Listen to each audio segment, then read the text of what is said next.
Well, hello and welcome to the September 29th edition of Ricebird News. Just start with a few reminders.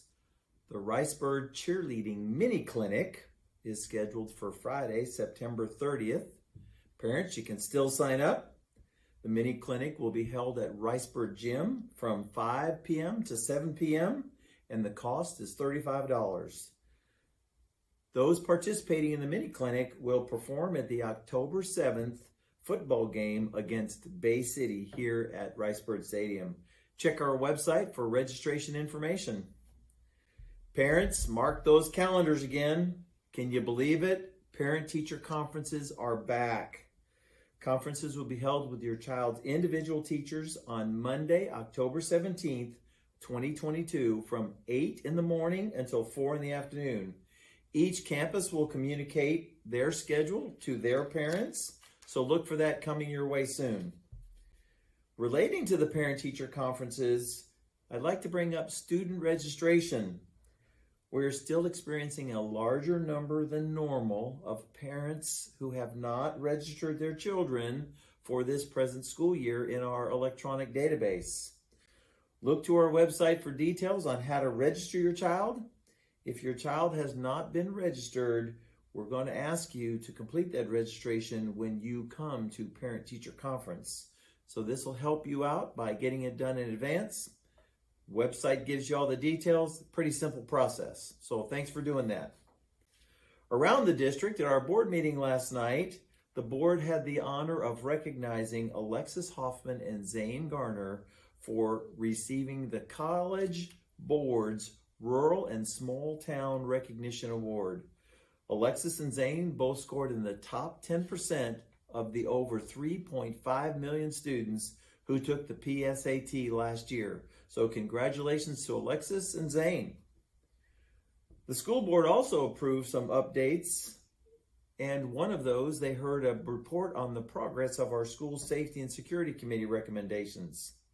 As part of our school safety initiative, the board approved another layer to go along with the reduction of access points, the protective film barriers on the glass, the locking of outside doors and inside classroom doors, and the addition of 2 SROs. To this year, the board has asked us to look into another layer, which will be the ability of the guardians to be added to each of the campuses.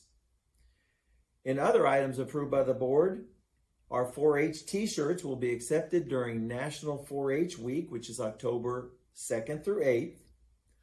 The board also approved an interlocal agreement between Louise ISD and El Campo ISD regarding transportation on Farm to Market Road 1300.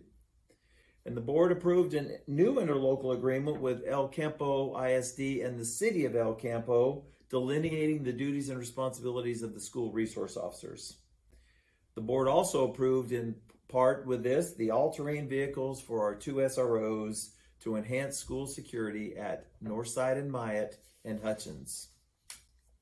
If you have the time, you can watch the entire 1-hour board meeting by clicking on our board meeting recordings on our website.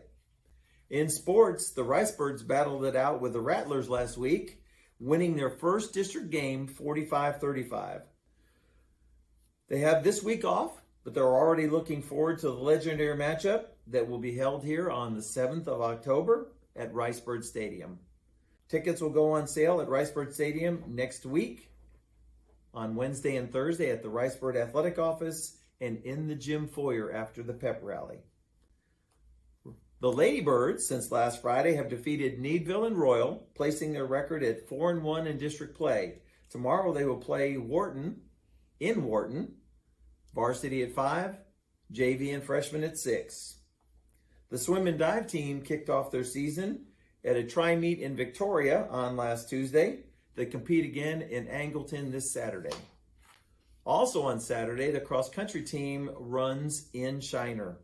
Then on Monday, the tennis team travels to Sealy. Go Ricebirds! And now on to our Did You See It game. Each week, I'm going to ask you a question about the previous edition of Ricebird News. If you answer correctly, you could win a prize. So get those answers in. You simply need to send your response to social media at ricebirds.net. Congratulations to our past winners, Carly Soto, Lachelle Lavati, Katie Kotcher, Brittany Rivas, and Cheryl Enner. Next week, it could be you. So here's this week's question. What was falling during last week's broadcast? What was falling during last week's broadcast? Remember, send your answers to social media at ricebirds.net. If you're one of the winners, you'll be notified. That's all for this week. Thanks for joining us. Go Ricebirds and see you next week.